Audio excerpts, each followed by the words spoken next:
SSC 2025 batch এর exam পরীক্ষার্থীরা তোমাদের এক্সাম 2 তে স্বাগতম। তোমাদেরকে আজকে আমি এক্সাম 2 এর যে কোশ্চেন ভূগোলের সেটা সব দেখাবো। তোমাদের হয়তো আশা করি প্রশ্ন ভালোই হয়েছে, পরীক্ষাও ভালো দিয়েছো, তবুও যাদের সমস্যা আছে কিছুটা সেটার বিষয়ে আমি আলোচনা করব। চলো আমরা কোশ্চেনে যাই। প্রথম কোশ্চেন ছিল 1 নম্বরে, জনসংখ্যা বৃদ্ধি কি? জনসংখ্যা বৃদ্ধি বলতে বোঝায় মূলত সম্পদের তুলনায় যখন মানুষের সংখ্যা বৃদ্ধি পায় তখন সেটাকে বলা হয় জনসংখ্যা বৃদ্ধি। খ নম্বর কোশ্চেন ছিল, রাষ্ট্রের অভ্যন্তরীণ ও আন্তর্জাতিক অভিগমন বলতে কি বোঝায়? রাষ্ট্রের অভ্যন্তরীণ ও আন্তর্জাতিক অভিগমন, দেখো অভ্যন্তরীণ বলতে বোঝায় মূলত রাষ্ট্রের ভিতরে থেকে এক জায়গা থেকে আরেক জায়গায় স্থানান্তর হওয়া। মূলত মনে করো যশোর জেলা থেকে কেউ খুলনাতে যে বসতি স্থাপন করলো, সে ওইখানে বসতি গড়ে তুললো, এটাকে বলা হয় অভ্যন্তরীণ অভিগমন। আর আন্তর্জাতিক অভিগমনটা কি? যে এক দেশ থেকে আর এক দেশে পদার্পণ করা, এটাই বলা হয় আন্তর্জাতিক অভিগমন। গ নম্বর কোশ্চেনে ছিল, নিমতলী গ্রামের জনসংখ্যা স্বাভাবিক বৃদ্ধির হার কত? এখন এই জনসংখ্যা স্বাভাবিক বৃদ্ধির হার মূলত একটা সূত্র ইউজ করতে হয়। সূত্রটা হলো কি, যে মোট জনসংখ্যা জন্মহার, মোট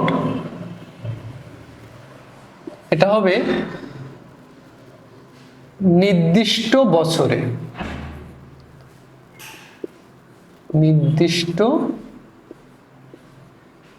বছরে মোট জন্ম হার মাইনাস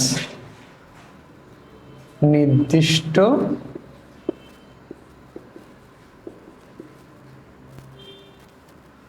বছরে মোট মৃত্যু বাই বছরের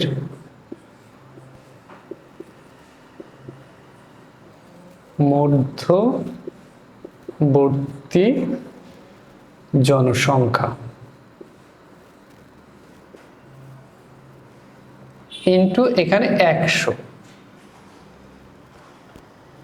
তো আমরা যদি এইখানে দেখি যে মোট জনসংখ্যা ছিল, তাহলে এইখানে মোট জনসংখ্যা কত ছিল? যে বর্তমানে এই গ্রামের লোক সংখ্যা বেড়ে হয়েছে 4200, তার গ্রামে এবছর 280 জন শিশু জন্মগ্রহণ করেছে। তাহলে জন্ম কোনো নির্দিষ্ট বছর মানে এই বছরে কতটা জন্মগ্রহণ করেছে, তাহলে 280 জন মাইনাস মৃত্যুবরণ করেছে 70 জন, 70 বাই টোটাল জনসংখ্যা কত ছিল? 4200 ইন্টু 100। এবার যদি আমরা বিয়োগ করি 210 বাই 4200 ইন্টু 100, কাটাকাটি করি 6 7 42, আর এটারে 3 7 দিয়ে কাটলে 3 7 21, 6 দিয়ে দিলে 5 ইকুয়াল টু 5%। তার মানে ওই গ্রামের জনসংখ্যা ছিল 5% টোটাল। 40 বছর পরে চানমিয়ার গ্রামের অবস্থা কেমন হবে তা বিশ্লেষণ করো। দেখো প্রত্যেক বছর বছর যদি এইভাবে 5% করে বৃদ্ধি পেতে থাকে, তাহলে 40 বছরে ওই গ্রামের জনসংখ্যা দ্বিগুণ 3 গুণ। আমরা যদি উদ্দীপকের আলোকে বলি যে 1700 জন ব্যক্তি ছিল, সেইটা বেড়ে বর্তমানে হয়েছে 4200, মানে দেখো 17 দুগুণ 34, 3 17 51, প্রায় 2.5% জনসংখ্যা বেড়ে গেছে। কিন্তু এটা কয় বছর বাড়ছে? 20 বছর আগে। তো সেই হিসাব অনুযায়ী এই 40 বছর পরে দেখা যাচ্ছে 3 গুণ 4 গুণের বেশি জনসংখ্যা বেড়ে যাবে। 2 নম্বর কোশ্চেন ছিল, ক নম্বরে বিশ্ব জনসংখ্যার কত শতাংশ শহরে বাস করে? এটা হবে 40%। খ নম্বর, শহরে জীবনের অবসান নেই, ব্যাখ্যা করো। দেখো শহরে জীবন অবসান নেই এই কারণে যে শহরে থাকা, খাওয়া এবং চলাফেরার জন্য প্রচুর পরিমাণে পরিশ্রম করতে হয়, কারণ অর্থের প্রয়োজন হয়। আর এই অর্থটা তো কেউ স্বাভাবিকভাবে দেবে না, তোমাকে পরিশ্রম করতে হবে, পরিশ্রম করতে হবে, প্রচুর পরিশ্রম করতে হবে। তো এই পরিশ্রম করতে করতে মানুষ যে অবসরে থাকবে সেই সময়টুকু পায় না। সেটাই মূলত এখানে বলা হয়েছে। ঢাকা শহরের পয় নিষ্কাশন ব্যবস্থা সম্পর্কে জনাব আবুল কালামের ধারণা ব্যাখ্যা করো। দেখো, ঢাকা শহর মূলত ছোট্ট একটা শহর, যে শহরে প্রচুর মানুষ, প্রায় 2 কোটির উপরে মানুষ বসবাস করে। এই ছোট শহরে এত পরিমাণ আবর্জনা ময়লা থাকে, যেটা এক জায়গা থেকে আরেক জায়গায় নিয়ে যাওয়া বা এক জায়গা থেকে আরেক জায়গায় সুষ্ঠুভাবে সেটা ফার্টিলাইজ করা সম্ভব হয় না। তো এইটা তখন কি করে, অনেক মানুষ এটা নদীতে ফেলে বা ড্রেনে ফেলে, যেটা সম্পূর্ণ নদীতে যায়। আমাদের যে বুড়িগঙ্গা নদীটা আছে, এই নদীটা মূলত দূষণ হওয়ার কারণ হচ্ছে এই পয় নিষ্কাশন ব্যবস্থা। কারণ আমাদের পরিকল্পনা মাফিক কোনো নগর ব্যবস্থা নেই, যার কারণে ঢাকা শহরের বর্তমানে এই অবস্থা। এবং নদী নালা খালগুলো সব ভরাট হয়ে যাচ্ছে, বেশিরভাগ সবই ভরাট হয়ে গেছে, যার কারণে আমাদের আরো পরিবেশের বিপর্যয় ডেকে আনছে। ঘ নম্বর কোশ্চেন ছিল, উক্ত প্রেক্ষাপটে আবুল কালামের উক্তিটি পাঠ্যপুস্তকের আলোকে বিশ্লেষণ করো। দেখো, এইখানে মূলত আবুল কালাম যে কথাটা বলেছে সেটা হচ্ছে নগর পরিকল্পনার ক্ষেত্রে যে পরিকল্পনা করতে হয়, সেই পরিকল্পনাটার অভাব। আচ্ছা, এই অভাবের কারণে কি কি সমস্যা হয় সেগুলোই মূলত তোমাদের এখানে ব্যাখ্যা করতে হবে। প্রথম সমস্যা কি হয়, যে জমি বসত ব্যবস্থা বা বসত স্থাপন করার জন্য আমাদের যে জমির প্রয়োজন হয় সেটা সংকীর্ণ হয়ে আসছে, যার কারণে কি মানুষ ঘনবসতি হয়ে যাচ্ছে। আর এই ঘনবসতি হয়ে যাওয়ার কারণে কি হচ্ছে, রাস্তাঘাটগুলো ছোট হয়ে যাচ্ছে, যানবাহনের পরিমাণ বেড়ে যাচ্ছে, বাতাসে কি হচ্ছে, দূষণের পরিমাণ বেড়ে যাচ্ছে। এতে কি হচ্ছে, মানুষের রোগ বালাই এগুলো বৃদ্ধি পাচ্ছে প্রতিনিয়ত। দেখো, একটার সাথে একটা রিলেটেড। তোমার যখনই জমি কমে আসছে, রাস্তাঘাট ছোট হয়ে যাচ্ছে, রাস্তাঘাট ছোট হলে কি হয়ে যাচ্ছে, যানবাহনের সমস্যা হচ্ছে, আর যানবাহনের সমস্যার থেকে আবার কি হচ্ছে, পরিবেশ দূষণ, পরিবেশ দূষণ থেকে আবার মানুষের অসুস্থ রোগ বালা এগুলো বৃদ্ধি পাইতেই আছে। এবার আসি 3 নম্বর কোশ্চেনে, যে রৈখিক বসতি কি। একই সরল রেখায় বসবাসরত মানুষের বসতিকেই বলা হয় রৈখিক বসতি। প্রাচীনকালে কোথায় নগর সভ্যতা বিকাশ ঘটে, এটা খ নম্বর কোশ্চেন ছিল। দেখো, প্রাচীনকালে নগর বসতি যেটা গড়ে উঠছিল, এটা মূলত প্রথম গড়ে ওঠে মিশরের নীল নদের অববাহিকায়। এখানে ইউফ্রেটিস ও ফোরাত নামে 2টা নদী ছিল, ইউফ্রেটিস এবং ফোরাত। এই দুটি নদীর অববাহিকায় একটা জনগণ বা কিছু দল মানুষ একটা সভ্যতা গড়ে তুলেছে, যেটা মূলত নগর সভ্যতা তৈরির প্রথম সূতিকাগার বলা হয়, যে ওখান থেকে উৎপত্তি হয়েছে। এবং দ্বিতীয়টা ছিল সিন্ধু সভ্যতা। সিন্ধু সভ্যতা মূলত সিন্ধু নদের অববাহিকায় যেটা গড়ে উঠছিল সেটা হচ্ছে সিন্ধু সভ্যতা। এই দুটো জায়গায় মূলত নগর সভ্যতার সূত্রপাত আজ পর্যন্ত আমাদের ভূগোলবিদ বা ইতিহাসবিদরা পেয়েছে। গ নম্বর কোশ্চেন ছিল, এক্স নগরের সাথে আধুনিক নগর বসতির বৈশিষ্ট্য তুলনা করো। এই এক্স নগরটা কি ছিল মূলত, এক্স নগরটা ছিল মূলত রোম নগর। রোম ছিল প্রাচীনকালে খুবই জ্ঞান সমৃদ্ধ একটা নগর। তোমরা হয়তো জ্ঞানী ব্যক্তি সক্রেটিস, প্লেটো, অ্যারিস্টটলের নাম শুনে থাকবা।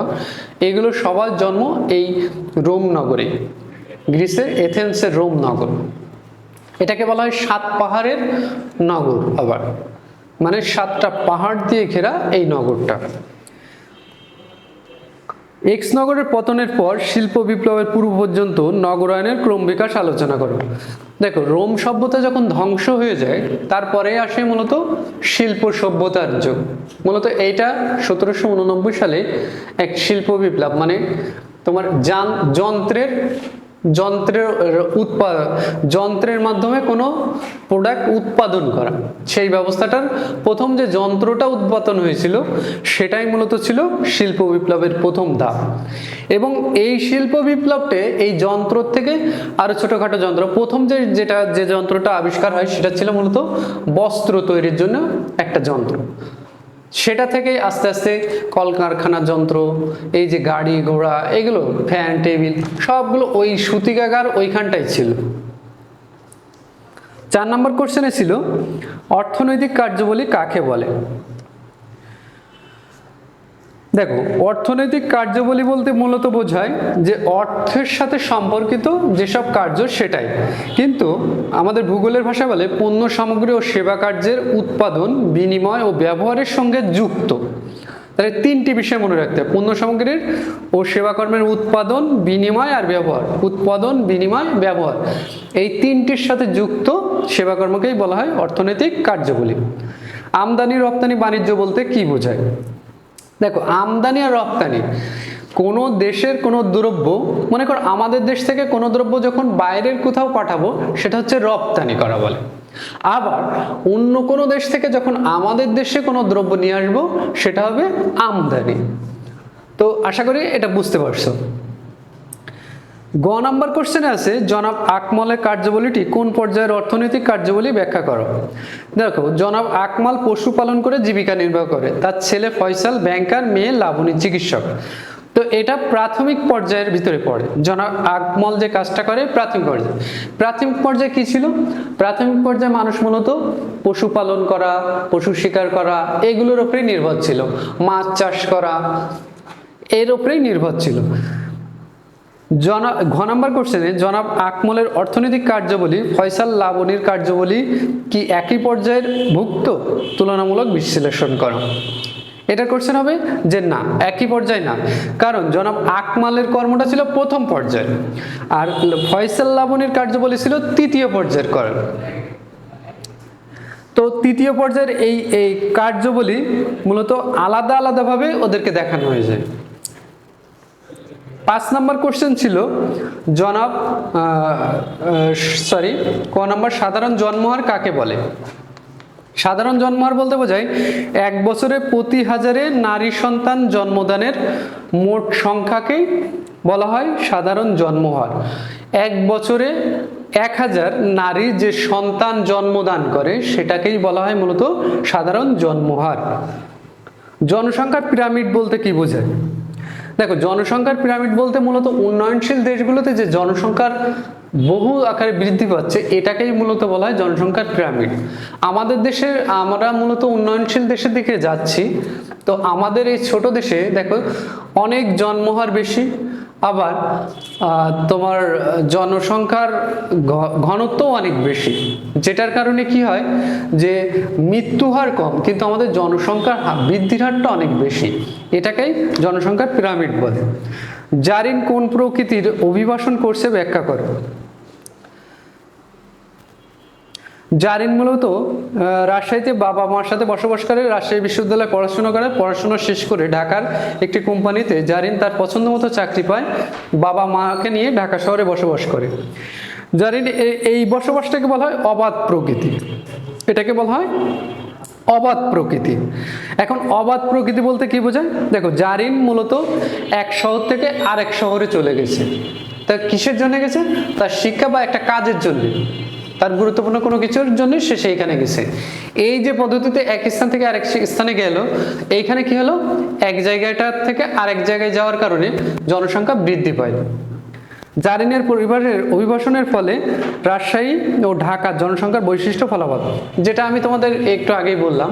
দেখো, জারিন যখন রাজশাহী থেকে আবার ঢাকাতে আসবে তখন কি হচ্ছে, ঢাকার জনসংখ্যায় কিন্তু সে একজন বৃদ্ধি আকার করতেছে, সে যখন অ্যাড হচ্ছে আর কি, তখন কি হচ্ছে, ওইখানে জনসংখ্যা বৃদ্ধি পাচ্ছে। আবার আমরা যদি ব্যাকে আসি, রাজশাহীতে কিন্তু একজন জনসংখ্যা কমে গেছে। তো এই যে দুটো ডিফারেন্স, এক জায়গা থেকে আরেক জায়গায় যাওয়া, সেখানে প্লাস হচ্ছে, আর এক জায়গা থেকে কমে যেয়ে এটা মাইনাস হয়ে যাচ্ছে। এটাই মূলত ছিল এই জনসংখ্যা বৈশিষ্ট্যের ফলাফল। কি পরিবর্তন? জনসংখ্যা বৃদ্ধি পেলে কি কি সমস্যা হয় সেগুলো সুন্দর করে পয়েন্ট আউট করবা, আর জনসংখ্যা যেখানে কম থাকে সেখানে কি কি হয় সেগুলো বেসিক আকারে পয়েন্ট করে লিখবো। আশা করি তোমাদের আজকের এই সলভ ক্লাসে অনেক প্রশ্নের সমাধান হয়েছে এবং আগামীতে তোমরা ভালো কিছু করবে এবং ভালোভাবে পরীক্ষা দেবে, এটা আশা রাখি। সবাই ভালো থাকবে।